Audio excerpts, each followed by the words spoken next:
Voilà. Tac. La boîte à musique, est-ce que je peux la faire jouer ou pas? Pour Monsieur McGillette, est-ce que je peux regarder un peu autour? Par exemple, là, il y a un bouton, je vois. Clic-clac. Oh! Qu'est-ce que c'est, Renaud? Je viens de remarquer que sur cette boîte de musique, on dirait bien qu'il y a un petit bouton ici qui s'ouvre. Ah, vous avez raison.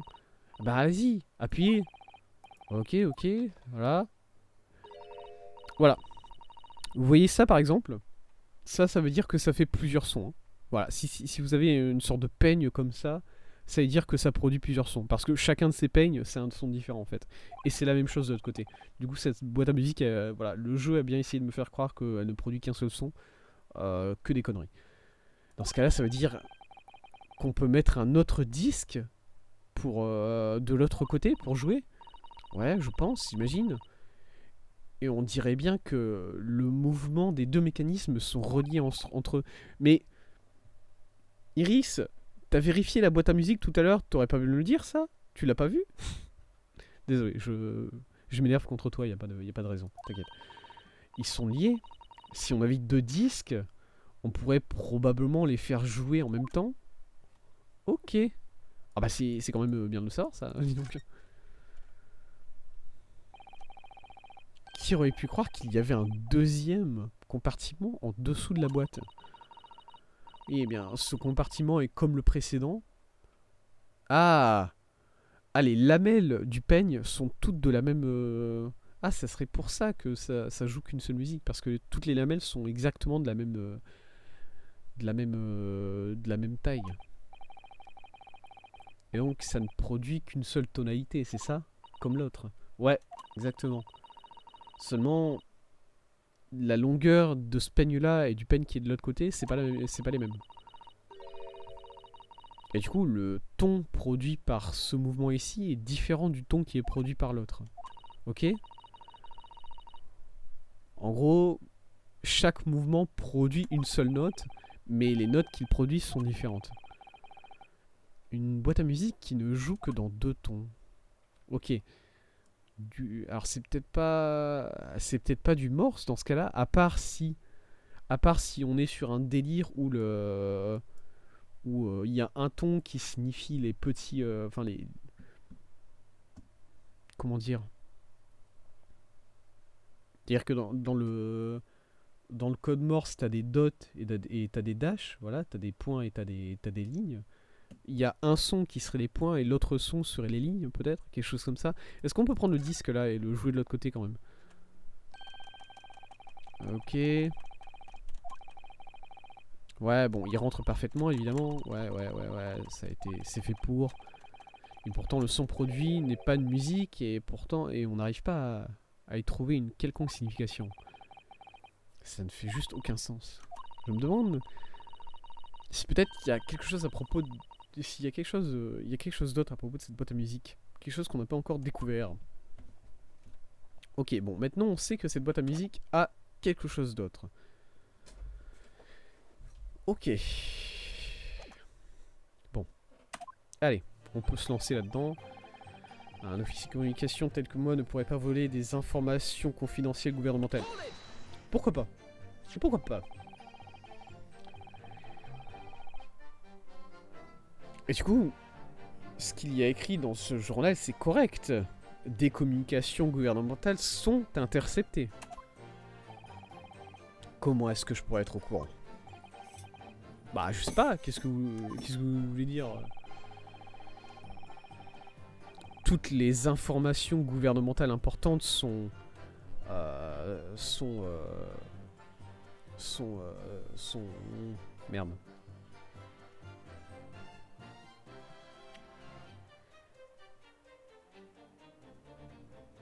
Toutes les communications gouvernementales importantes sont à la charge des officiers de haut level, des spécialistes.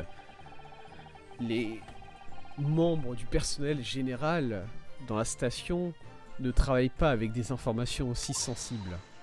Oh, arrêtez. Oh, arrêtez. Oh non, stop. Je dois dire quelque chose, stop. Laissez-moi deviner. Jury numéro 5, vous avez quelque chose à ajouter? Nous, les officiers, la station de communication, ne sommes pas aussi bas que vous le prétendez. Une équipe d'entre nous sont responsables d'installer et de tester les télégraphes qui sont utilisés par le ministère.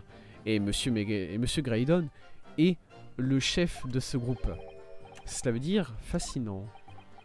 C'est fascinant. Graydon est un opérateur tout à fait capable. Stop. Je suis en ce moment en présence de mon idole. Stop. Et donc vous avez accès à l'équipement utilisé pour les communications confidentielles, Monsieur Graydon. Eh bien, alors quoi? Les transmissions sont toujours faites derrière des portes closes. Comme ça, on ne peut pas les entendre.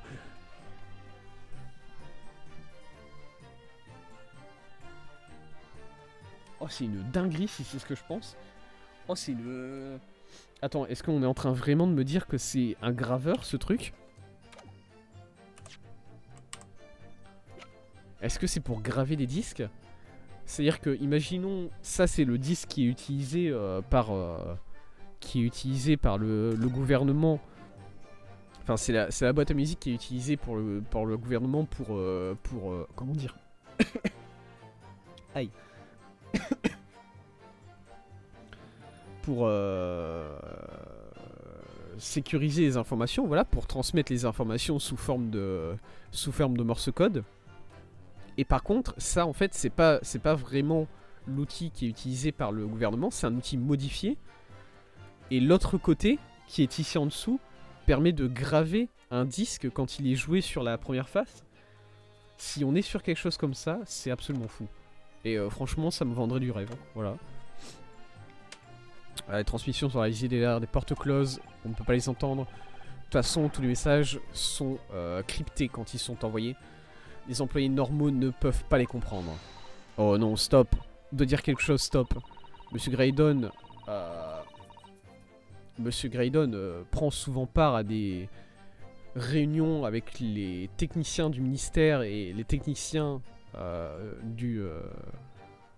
avec les techniciens du ministère et avec le groupe du ministère des Communications. Il assiste lui-même pour s'assurer qu'il n'y a pas d'erreur dans les communications internationales importantes. Et il a reçu lui-même le premier prix au concours de craquage de code. Il y a 5 ans. Non, pendant 5 années d'affilée. C'est fascinant. La jurée numéro 5 qui est en train de ruiner la vie de Monsieur Graydon, ça c'est quand même fantastique. Hein. Je m'attendais pas à ce que cette fille-là remonte autant dans mon esprit, dans mon estime, mais franchement elle fait un sacré taf. Elle fait le boulot. Voilà, et en présence de son idole aussi. C'est marrant hein, du coup parce qu'elle est en train vraiment de détruire la réputation de son idole. Eh bien votre idole apprécierait que vous fermiez votre gueule. Ouais, elle devrait vraiment essayer de choisir ses idoles mieux que ça, quoi. Je vous dis que les accusations de cet avocat sont sans fondement.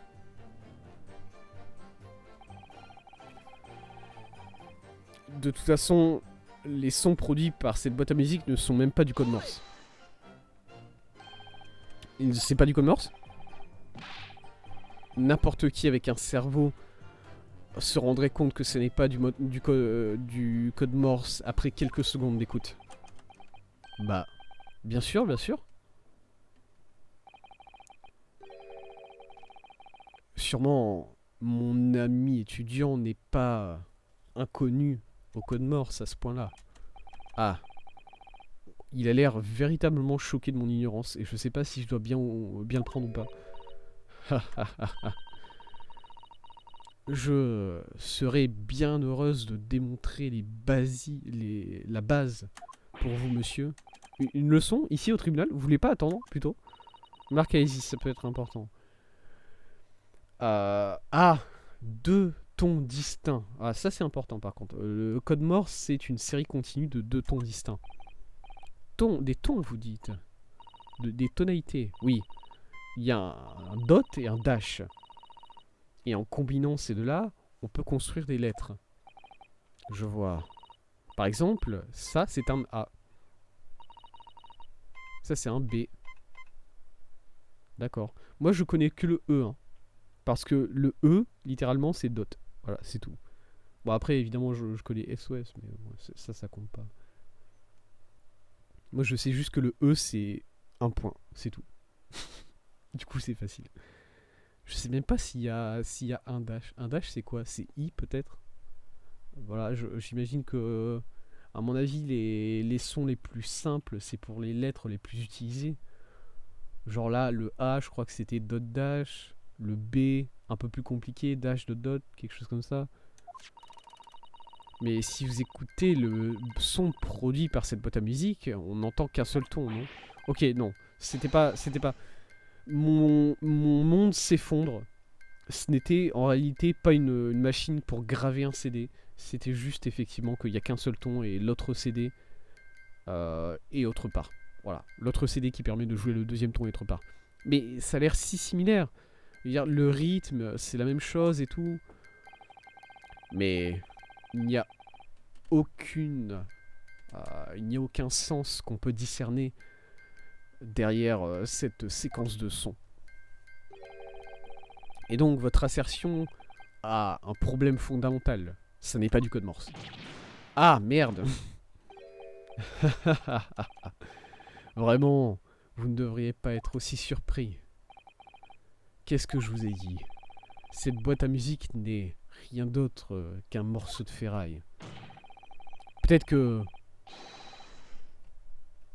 vous voudriez étudier un peu plus le sujet avant de faire des propositions par le futur. Stop. Rien d'autre à dire, mais stop. Oh, c'est si frustrant, n'est-ce pas, Iris? Je veux dire, si les secrets du gouvernement sont interceptés en utilisant des boîtes à musique,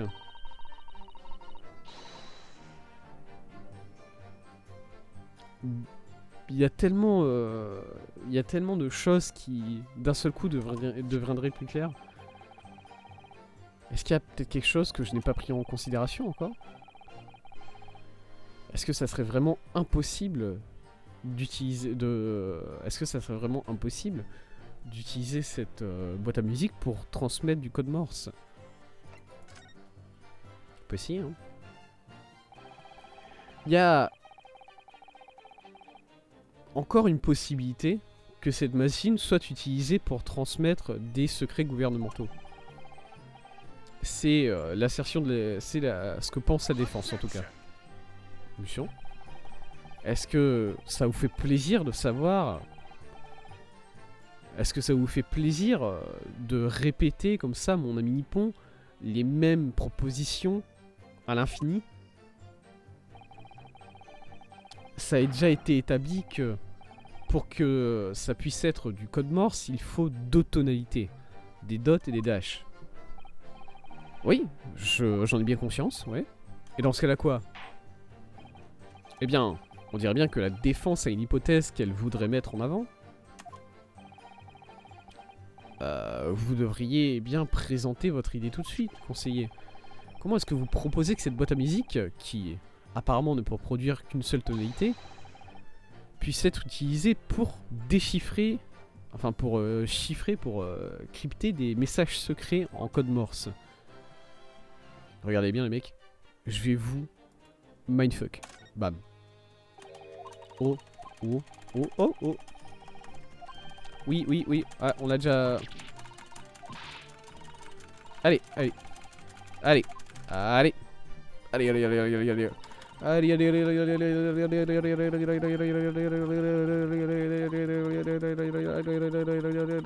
allez, allez. Putain, il parle tellement longtemps. Pitié. Allez. Bonté divine. Mais qu'est-ce que je vois là? Il y avait un autre compartiment en dessous de la boîte à musique? Quoi? Van Zix qui n'a vraiment pas fait attention à tout ce qui s'est passé pour l'instant. Ça c'est formidable, hein. Merde. On dirait bien, votre honneur, que les deux compartiments sont liés l'un à l'autre. En d'autres mots, on peut mettre 2 disques dans cette boîte à musique. Et le son qui sort de ces 2 disques peut être joué en même temps. Par tous les saints. Et ce que la cour a entendu, et comme la cour l'a entendu, le code Morse se comprend de 2 tonalités. Un dot, qui est très rapide, et un dash, un peu plus long. Avec un 2e disque en place, cette boîte à musique peut être utilisée pour générer un code Morse et donner un message.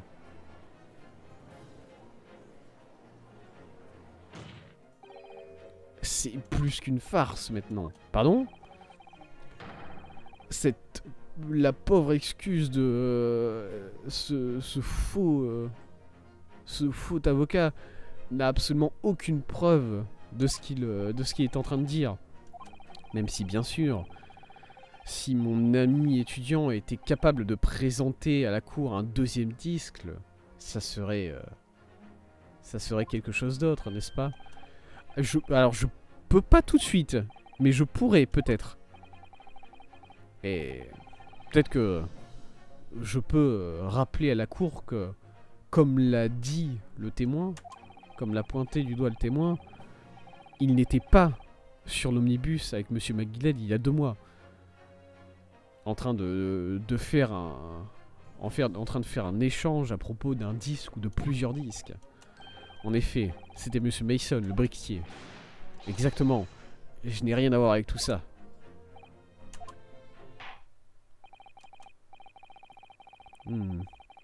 Même si il y a des défauts, je dois dire que l'argument présenté par la défense peut promettre. Je pense que le contre-examinatoire devrait continuer. Le lien entre Monsieur Graydon et la victime de l'affaire d'Omnibus doit être établi quelque part.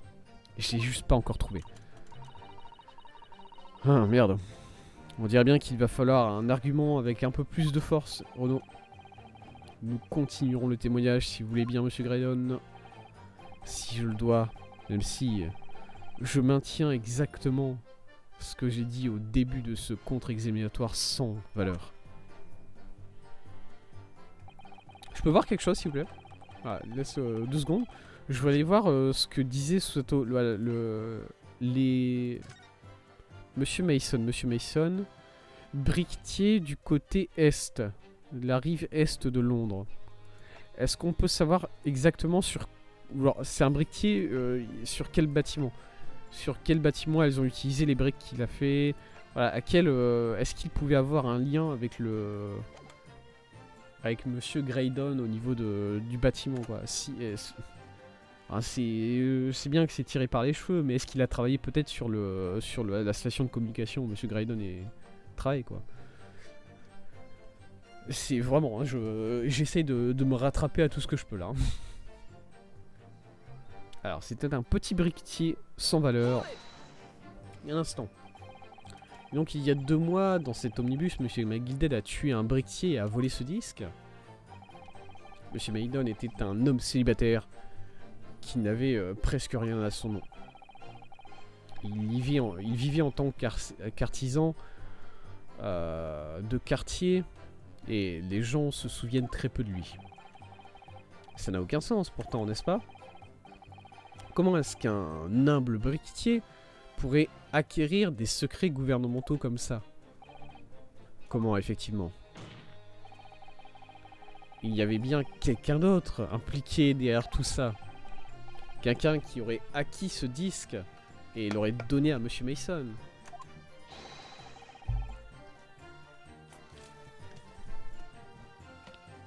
Pour que Monsieur Mason puisse ensuite aller le porter à Monsieur McGilded et négocier.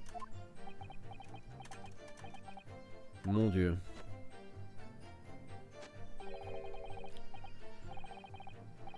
Peut-être que vous avez... peut-être que vous pensez très peu de moi, monsieur, mais je vous assure que j'ai beaucoup plus de classe que ça.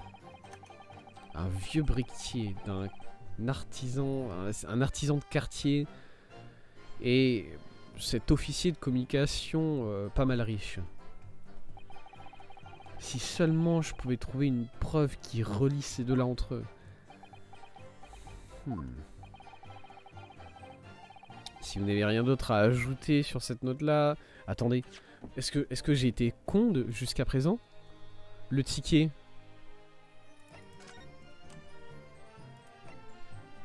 Le ticket du... Ça n'a aucun sens. En fait, c'est vrai que je me suis pas particulièrement demandé pourquoi il y avait le sang de Monsieur Mason sur ce ticket-là. Parce que en gros, ce ticket-là, il a été fait après le meurtre de Mason. Hein. On est d'accord. C'est-à-dire que Mason se fait tuer, la calèche s'arrête, Monsieur McGilded demande au coursier d'aller déposer son manteau. Et en allant déposer le manteau, le coursier revient avec cette note-là. Cette note-là, il va la lâcher quelque part dans un buisson. Et Gina va la récupérer et va la garder pendant 2 mois jusqu'à l'affaire qui nous occupe là actuellement. À quel moment le sang de Monsieur Mason peut se retrouver sur ce ticket-là, ici? Comment? Est-ce qu'on peut examiner peut-être cela et avoir une... Est-ce que le jeu nous donne une réponse sur ça ou pas? Est-ce que le jeu... C'est du sang, cette tâche-là, comme on peut suspecter, exactement. La concoction de Monsieur Hurley a prouvé ça. Ah oui, non, mais non. C'est parce que ça, c'est une trace de gants. Et en gros, c'est les gants de Monsieur McGilded. Ok, non. Non, c'est bon, je me souviens de comment ça s'est passé. Je me souviens maintenant. C'est-à-dire que, ouais, effectivement, Monsieur Mason a été tué. Monsieur McGilded a chargé le coursier d'aller déposer son manteau. Le coursier est revenu avec la note. Il a donné la note à Monsieur McGilded. Et McGilded a tenu la note entre ses mains. Et du coup, vu que Monsieur McGilded avait touché le cadavre de Monsieur Mason, il avait du sang plein les gants. Et du coup, en touchant la note, il a foutu du sang sur la note. Voilà, c'est comme ça que ça s'est passé. Ok.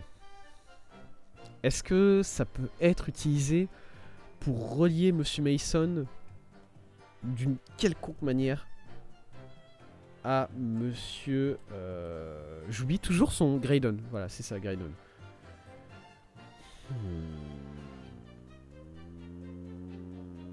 J'essaie vraiment de me retourner le cerveau. Portez pas des gants, non.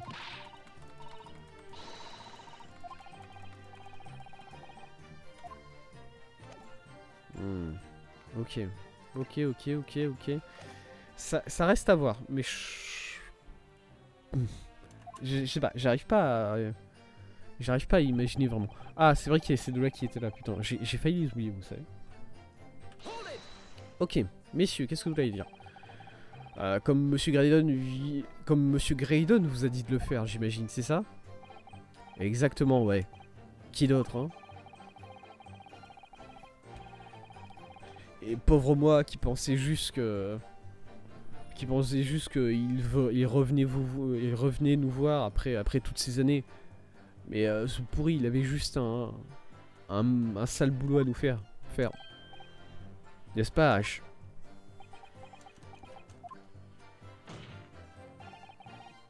Laissez-moi vous arrêter quelques instants ici, Monsieur Skulkin. Après toutes ces années, vous avez dit? Est-ce que vous voulez dire que Monsieur Graydon, vous le connaissez? C'est quelqu'un de proche? Eh bien, on est des vilains du type social. Vous voyez ce que je veux dire? Et du coup, Monsieur Graydon ici, c'est un ami de la famille, si vous voulez. Quelque chose à ajouter, monsieur? Comment il s'appelle déjà ce con là? Et quelque chose ne va pas, Monsieur Skulkin? Il vient nous refaire la blague. Gregson, ferme ta gueule. Je te jure, je vais t'en foutre une si tu parles là à l'instant. Hein? Non, l'autre Monsieur Skulkin. Hein? Moi? Ok, le jeu n'a pas refait la même blague. C'est exceptionnel.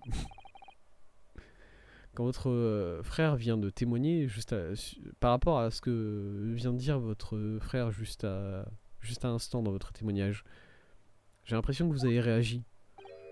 Ah, je me souvenais juste des bons vieux jours, c'est tout. On s'amusait bien à cette époque-là, nous trois. Vous trois avec Monsieur Graydon, vous voulez dire? Ouais, avec Ash. Je veux dire... Vous le regardez maintenant avec ses vêtements tout blancs comme ça et son manteau et... On le saurait pas, mais quand il était plus jeune, il faisait partie du mauvais côté de la ville, comme nous. Vraiment. Mais... Il était toujours... ça a été toujours le cerveau de la bande. Il avait... vraiment, il avait un... Il avait un esprit et il savait réfléchir. Il trouvait toujours des bonnes idées, des idées intelligentes qui nous auraient pas passé par la tête, nous. Alors, ça, c'est la vérité. Tu te souviens le vol de lait de Milverton et Skullkins. Ah, c'était excellent, ça. Hein. Gardez ça pour après le procès. Vos souvenirs n'ont aucune affaire ici, dans ce tribunal. Et vos fruits non plus. Oh! C'est le monsieur qui nous a posé une question, non? Ah, nous, on répondait, c'est tout. Ouais, on n'a rien fait de mal. Quoi qu'il en soit, la cour n'est pas prête à vous accompagner dans cette visite de vos souvenirs. Conseiller, est-ce que on peut revenir vers le témoignage? Je sais pas. Est-ce que cette petite histoire sentimentale pourrait avoir une importance? Non? Rajoute, toujours rajoute. Votre honneur? Oui, conseiller? Le témoignage sentimental des frères pourrait retenir une information vitale à propos de cette affaire. Très bien, conseiller.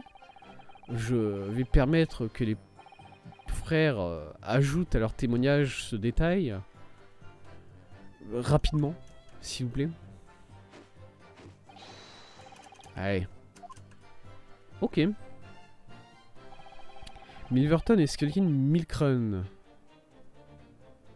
Milverton. Lui, monsieur c'est son vrai nom, Milverton, vous voulez dire? Est-ce qu'on peut ajouter un peu plus sur ça, quoi? Je pense que je vais regretter de vous demander, mais qu'est-ce que c'est exactement ça? C'est une sorte de business, une sorte de... Ah, c'était juste un petit truc, une petite affaire qu'on faisait quand on était encore jeune.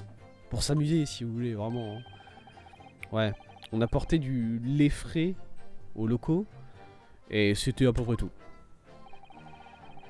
Ça a l'air légal, de manière assez alarmante. Je suis sûr qu'il y a quelque chose qui va pas dans cette histoire. J'imagine que vu qu'on est là, peut-être que je devrais leur demander d'élaborer peut-être le nom.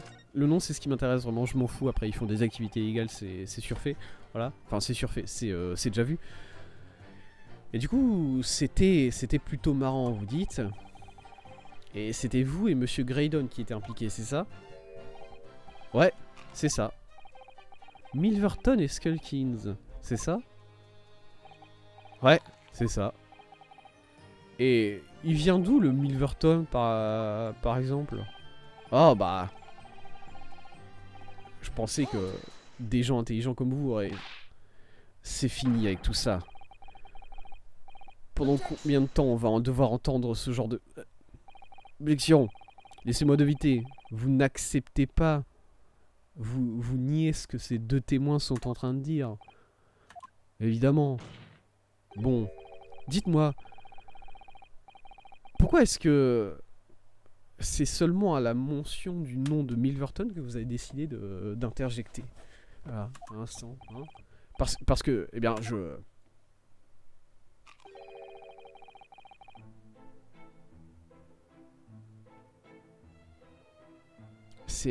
c'était pas la... On n'est pas venu de la maison la plus heureuse, hein. Ouais. Ouais, là, Ah, il est pas venu de la maison la plus heureuse, ouais.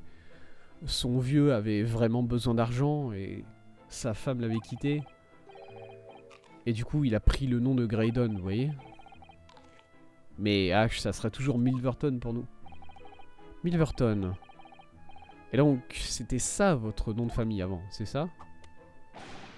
Bien sûr que non. Tout ça, c'est des conneries. J'ai été un Graydon depuis ma naissance. La rue, pas la vraie. Oh là là. Ouais. Ah, ça c'est un gangster, hein. Regardez le monsieur là. Ça c'est quelqu'un qui a grandi dans la rue, hein. Vous y croyez ça? Est-ce que vous voulez vraiment faire confiance au témoignage de ces deux voleurs, non? Vous êtes un officier de communication attaché au service civique. En tant que tel, vos détails personnels ont été vérifiés avec profondeur lorsqu'on vous a donné ce poste-là. Ce serait très simple, en effet, de demander une injonction pour obtenir ces documents-là, Monsieur Graydon. Ah, ah, eh bien, on dirait bien que le témoignage des messieurs Skulkin a porté fruit pour une fois. Et donc, vous êtes né Ashley Milverton dans ce cas-là. Est-ce que c'est correct? Très bien, oui. Et donc, Ashley Graydon était avant Ashley Milverton. Cette information pourrait changer pas mal de choses. Et pourrait devenir assez importante.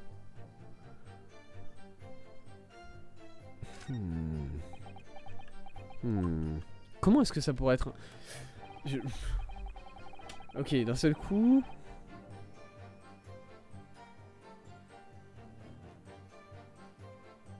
Ok, d'un seul coup, on s'est retrouvé jusqu'au cou dans une affaire de sécurité nationale. Même si tous ces trucs à propos d'une interception de secrets gouvernementaux et de messages gouvernementaux, c'est encore des conjectures pour l'instant. Mais ça expliquerait pas mal de choses. Non mais donnez un tabouret à Iris, s'il vous plaît. Non mais vous savez, Iris elle voit au-dessus, hein. C'est bon. Hein. Là mais il me semble que Iris elle a un tabouret. Hein. Il me semble qu'on l'avait vu quand on a une vision d'ensemble de tribunal. Elle a un tabouret, Iris. Enfin, elle a une boîte sur laquelle elle est debout, quoi. Il me semble que ça, on l'avait établi. Ça expliquerait pas mal de choses, n'est-ce pas? La négociation que Ginny a entendue quand elle a été cachée dans l'omnibus il y a 2 mois. Et l'entrée par effraction chez Monsieur Winniebank. Mais le problème, c'est que... c'était pas Monsieur Graydon dans l'omnibus avec Monsieur McGilded. Non, c'était Monsieur Mason, un briquetier qui a été... Mettez-la sur le bureau, let's go. Ça serait super drôle en vrai. Donc chaque fois qu'on se retourne pour parler à Iris, on voit juste ses 2 pieds sur le bureau. Et elle est trop haute pour voir son visage. Et du coup, t'as juste voilà, le bas de son corps perché sur le bureau. Et on lui parle comme ça, voilà. Jamais on parle à ses pieds. Monsieur Mason... Attendez. Oh, ça serait quelque chose d'absolument fou furieux si... Monsieur Mason, son nom de famille, c'était quoi? Mason Milverton. Ok. On y est. On l'a. Alors, c'était Monsieur Mason Briquet qui a été tué de manière horrible. Si seulement il y avait un lien entre ces 2 hommes, d'une manière ou d'une autre. Je sais, Monsieur McGraydon. Le témoignage de Monsieur Graydon a l'air sans faille. Je me demande si... Je me demande si... la solution pour avancer un peu ce contre-examinatoire, ça serait ces 2 frères ici. Exactement, c'était eux. Encore une fois. Je n'ai aucune relation avec cet homme. Vraiment. Merci Susato pour ce livre. Il va nous servir bien. Bam. Monsieur Ashley Milverton. Dites-moi, pourquoi est-ce que vous avez essayé de cacher votre véritable nom à cette cour? Parce que je ne me suis pas servi de ce nom depuis des années. Il ne veut plus rien dire pour moi. Non, je pense pas que c'est la véritable raison. La vérité, c'est que vous avez une très bonne raison de cacher ce nom. Expliquez-vous, s'il vous plaît, conseiller.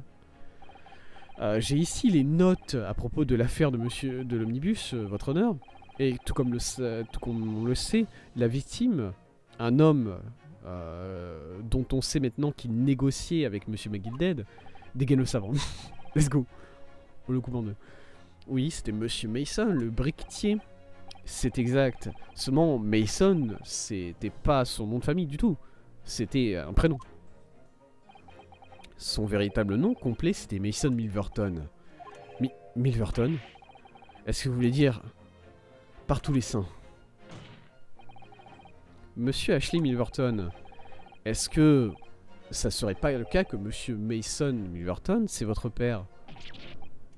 Je ne...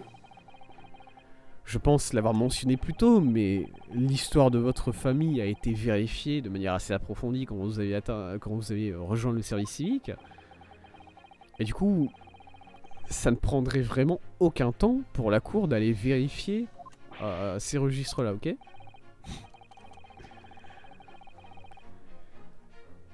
La vérité, c'est que vous avez acquis de manière illégale des informations gouvernementales hautement confidentielles et que vous les avez vendues à Monsieur McGilded en collaboration avec votre père. Le vampire est avec toi, genre what the fuck. Ouais, mais c'est toujours comme ça. Voilà, c'est toujours comme ça dans les Ace Attorney. Au final, le procureur est de ton côté. Mais en général, ce qui se passe dans les Ace Attorney, c'est que le procureur est de ton côté parce qu'il se rend compte que c'est un fils de pute et qu'il se dit je vais arrêter d'être un fils de pute, je vais essayer d'être du bon côté de la balance, histoire d'un moment quoi. Voilà, c'est ce qui se passe avec Hunter, c'est ce qui se passe avec Franziska von Karma, c'est ce qui se passe un peu, mais vraiment très très peu avec putain il s'appelle comment le dernier là, le mec qui boit du café. Pour l'instant je parle principalement de la première trilogie, hein, après bon. Bon voilà, bref, ce mec là, c'est un peu ce qui se passe avec lui. Le café.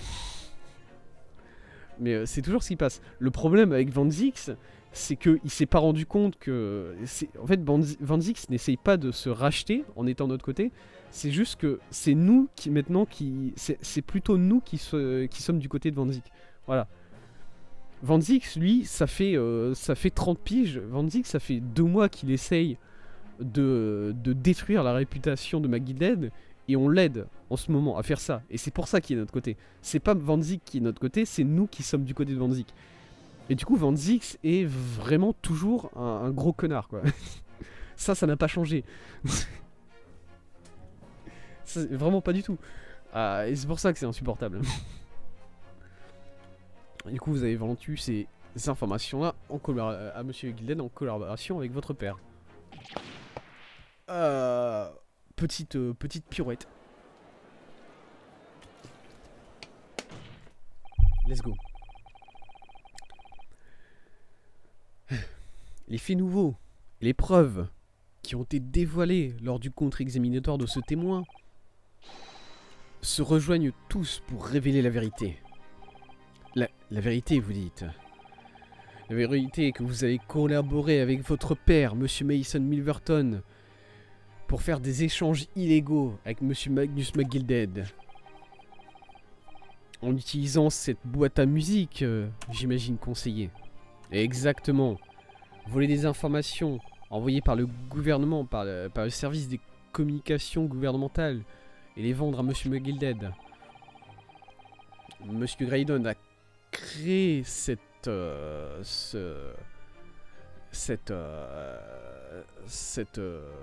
comment dire?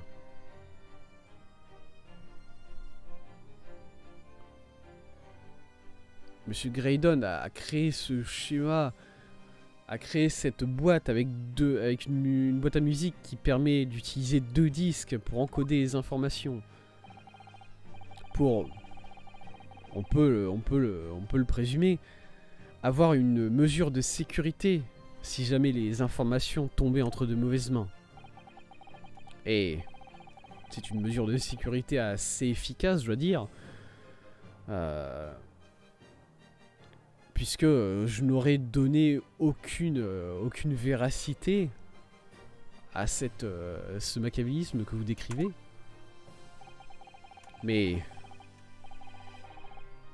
Au final, le deal qui a été passé avec Monsieur McGilded s'est mal passé. Et le briquetier a rencontré la mort.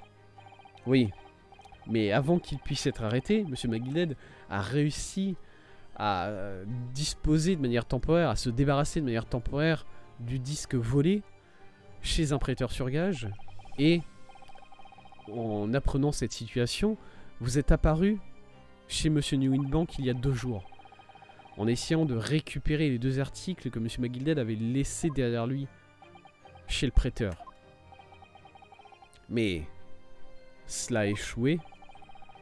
L'un des disques a été récupéré par la police et l'autre n'a jamais été trouvé.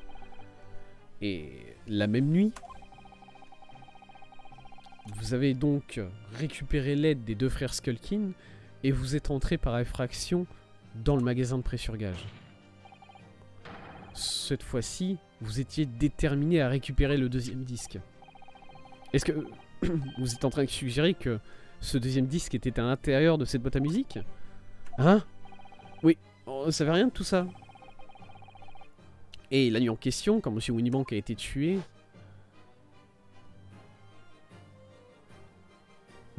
c'est le 2e disque qu'il a récupéré du coup. L'intrus dans le magasin de prêt sur gage a touché à un seul objet, et cet objet c'est la boîte à musique. C'est comme il a été démontré de manière assez ingénieuse, en utilisant les 2, comme a été démontré de manière assez ingénieuse, en utilisant les 2 photographies utilisées par les caméras de sécurité, effectivement. Et donc, la question qu'on peut se poser, exactement, c'est pourquoi est-ce que c'est seulement cet objet-là qui a été bougé? La réponse est évidente, puisqu'il contenait le 2e disque que l'intrus a récupéré.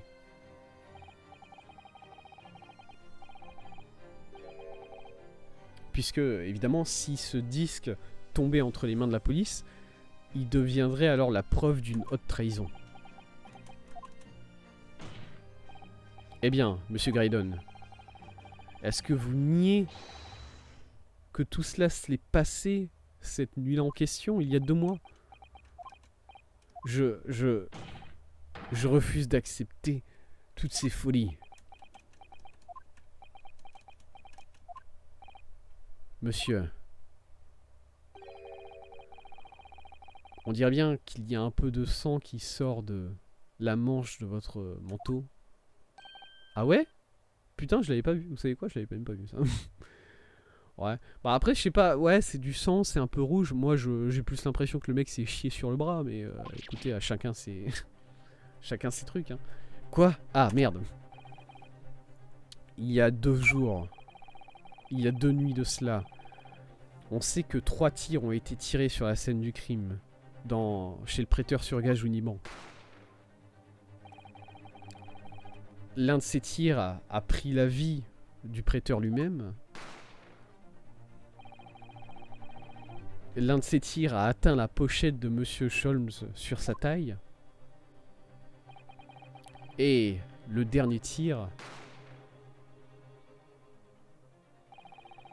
s'est retrouvé dans le calendrier qui était sur le mur du magasin, après avoir transpercé l'un des intrus.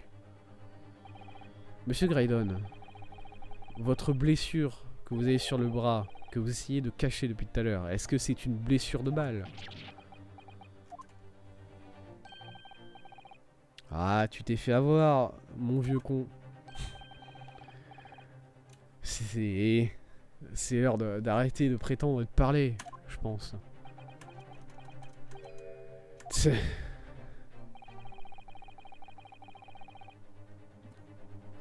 Ne mentionnez pas ma présence sous aucune circonstance, quoi qu'il en soit. C'est ce que je vous avais dit de faire, n'est-ce pas? Et je vous avais bien payé pour faire ça. Clairement, j'étais fou de penser que j'étais fou de faire confiance à des personnes aussi dignes d'intérêt que vous. Très bien, j'admets. J'étais à Unibank cette nuit-là. J'ai payé ces 2 personnes 10 guinées pour m'accompagner. Et comme vous vous en êtes rendu compte, j'ai effectivement eu une blessure au cours de ces aventures-là.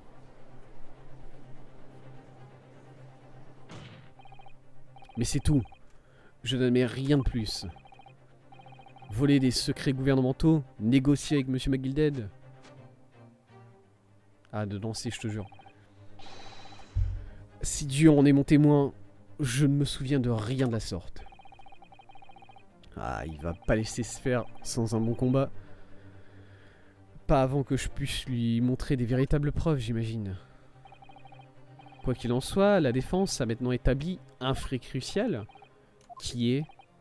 Eh bien, nous savons maintenant que la balle qui a frappé... Évidemment, c'est les traces de sang. Hein, parce que ce qu'on a réussi à établir, c'est que cette trace de sang verte là, effectivement, elle appartient à Monsieur Ashley Graydon. Et si cette tache de sang verte là, elle appartient à lui, alors dans ce cas-là, celle-là aussi. Bah, c'est simple, hein, après. Après, il peut nous dire que c'est pas parce que les 2 taches de sang sont vertes qu'elles appartiennent à la même personne. C'est sûrement l'argument que j'utiliserais si j'étais à sa place, mais bon. Eh bien, on sait maintenant que la balle qui a été tirée... on sait maintenant que la balle qui a été tirée provient d'une des 2 armes que nous avons dans l'épreuve. La balle qui a été tirée par le pistolet des frères Skulkin a touché la pochette de Monsieur Sholmes qui était à sa taille. Et la balle qui a été tirée par Monsieur Winniebank, clairement, à celle qui a touché Monsieur Graydon dans le bras. Très bien, effectivement, c'est sûrement le cas.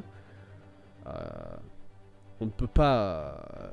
Enfin, on peut évacuer la possibilité que l'homme s'est tiré lui-même dessus pour se tuer. Et tout cela, ça nous mène à une seule conclusion. Ah non, c'est encore plus simple que ça. C'est que le 3e pistolet, il vous appartient. C'est celui-là qui a tué Monsieur Winbank. Oui, c'est juste simple. Monsieur Winbank a été abattu par un 3e pistolet. Qui n'a pu être tiré et qui ne peut appartenir que au 3e intrus. Mon Dieu. Ah. Exactement, Monsieur Graydon. Ah. La seule personne qui aurait pu tirer sur Monsieur Winbank la nuit en question, c'est vous. Je suis un fou furieux. Un instant.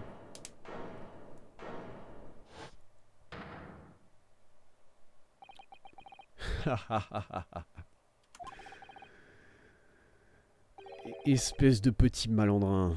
Vous avez fait une grave erreur de m'avoir demandé de venir ici. Hein? Qu'est-ce que ça veut dire? Oui, comme vous venez de le dire, effectivement, j'étais dans le magasin de prêt-sur-gage. Et j'ai fait de mon mieux pour cacher ce fait, naturellement. Mais je n'avais aucune intention de ruiner la carrière distinguée que j'ai réussi à bâtir pour moi-même à la station de communication. Mais est-ce que la pensée vous a traversé l'esprit? Est-ce que vous avez considéré cette possibilité? Quoi? Qu'est-ce que vous voulez dire? Quelle possibilité? La possibilité que quand j'étais sur la scène du crime, j'ai été témoin du moment crucial. Vous savez, ça fait de moi un témoin clé dans cette affaire. Et j'ai entre mes mains le coup de votre client, le sort de votre client. Quoi? Et je vous ai en train de suggérer, j'ai tout vu. J'ai vu le moment précis où cette petite pickpocket a pointé son pistolet sur le prêteur sans défense et lui a tiré dessus. Quoi?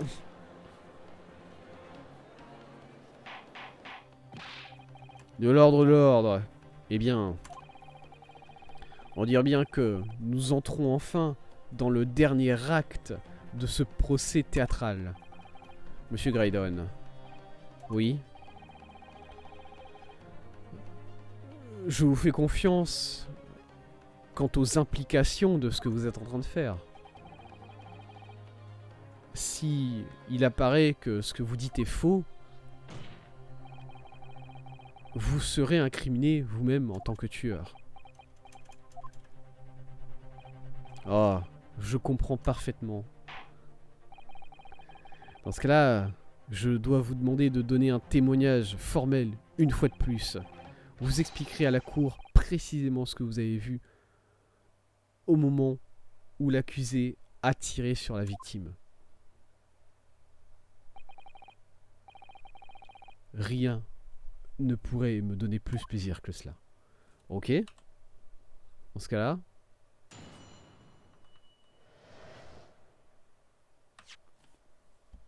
Est-ce qu'on s'arrête là? Est-ce qu'on s'arrêterait pas là? En fait, la seule chose qui me dérangerait de m'arrêter là, c'est que... En fait, est-ce que c'est le dernier témoignage? Est-ce que ça, c'est le tout dernier témoignage de l'affaire et ensuite l'affaire est finie? Parce que si je m'arrête là, et que je reprends la semaine prochaine, et que ça, c'est le dernier témoignage, le live va durer 1 heure et demie, et ça sera fini, quoi. Et on aura fini la 5e affaire, on aura fini le jeu. Ce qui n'est pas forcément horrible, mais... c'est peut-être quelque chose que je voudrais éviter. Ce que je veux voir, c'est entendre la musique. La musique est rapide. La musique est rapide, mais j'ai envie de vous dire, la musique est rapide depuis environ 4 témoignages. Mais en vrai, forcément, ça a l'air d'être le moment, ça a l'air d'être le point d'orgue hein, de ce procès-là, hein, vraiment. Ça a l'air d'être le témoignage final. Le problème, c'est que je vais pas vous mentir, de mon côté, je commence à avoir sacrément mal à la gorge.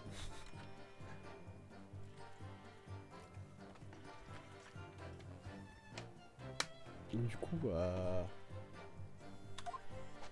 non, arrête de parler. Arrête de parler. Ok. Oh, j'ai vu la phrase qu'il est en train de prononcer, ça va être une dinguerie, honnêtement. Ça va être une dinguerie. Parce que du coup... Attendez, laissez-moi réfléchir. Tac. Tac. Tac. Tac, tac, tac, tac. Tac, tac. Ok. C'est ce qui... Ouais, ok. Je vois ce qu'il est en train de faire. Je connecte... Je vais pas vous en parler, voilà. On verra la semaine prochaine si j'ai raison. Si j'ai raison. Bah, quoi que si, je peux vous en parler. À mon avis, il va dire que Nash avait un pistolet. Enfin, que le petit... Non, c'est Ringo, le petit. C'est Ringo qui a été jeté... Bon, déjà, il y a un problème dans ce témoignage. C'est pas Nash qui a été jeté au-dessus du comptoir, c'est Ringo. Mais on verra ça la prochaine fois. Enfin, je crois. Oui, c'est Ringo, parce que c'est... Le petit, il mange une pomme. Et pomme en japonais, c'est Ringo. C'est pour ça qu'il mange une pomme. C'est idiot. Mais... Ok, bon. Et en gros, il va dire que Ringo avait un pistolet, que Nash aussi avait un pistolet. Et du coup, en fait, il s'est fait tirer dessus par le pistolet de Ringo. Nash a tiré sur Monsieur Sholmes, évidemment. Et que du coup, c'est le revolver de Monsieur... Le revolver de Monsieur Winniebank n'a pas tiré sur lui. Il a tiré sur Monsieur Winniebank. C'est Gina avec le revolver de Monsieur Winniebank qui a tiré sur Monsieur Winniebank. Voilà. À mon avis, c'est ce qu'il va dire dans son témoignage au vu des 2 phrases que je viens de voir là. Mais on verra ça la semaine prochaine du coup. On verra ça la semaine prochaine. Vendredi prochain. Ouais. Vendredi prochain, c'est peut-être le dernier live sur, j'ai envie de dire, sur cette première moitié de Great Ace Attorney. Alors, j'avais mentionné, ouais, évidemment, il y a 2 jeux dans Great Ace Attorney. Là, on est encore qu'au premier jeu. Je ne vais pas partir sur le 2e jeu tout de suite. Voilà. Ça, je l'avais déjà dit. Ça, c'était, je l'avais déjà dit dès le début. Hein. Je ne vais pas faire ça puisque j'ai... Voilà, on est déjà...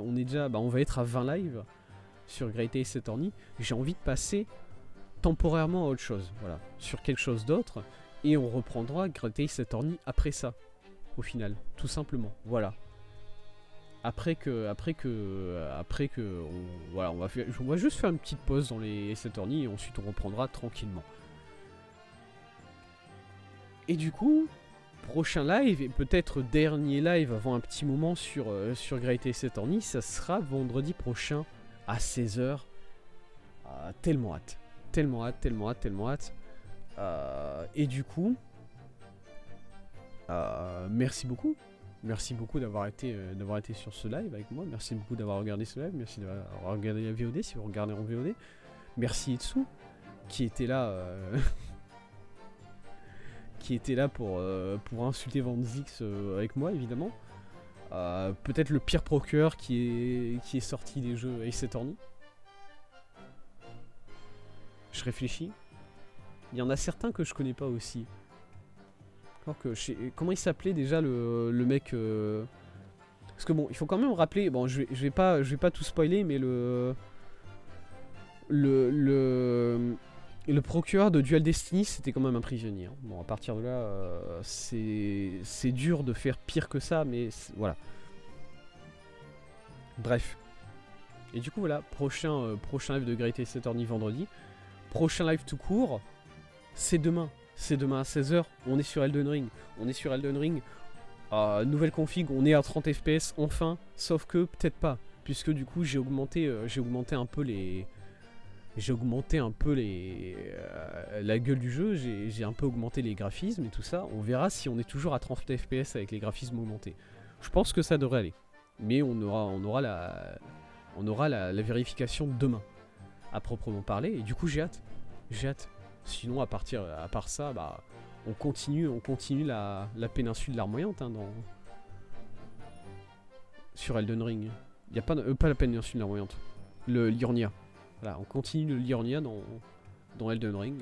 C'est un plaisir, c'est une zone tout à fait fascinante. Et on passera normalement sur le lac. Et on va commencer à se diriger, mine de rien, petit à petit vers l'école. Et voilà. Et ensuite un live lundi. Lundi à 16h, on fait un live. Voilà, lundi, alors moi déjà lundi matin, je pars. Moi je me casse pour aller visiter Nausicaa. Mais ensuite, lundi soir, live sur The Guild 3. Peut-être, sûrement, le dernier live sur The Guild 3.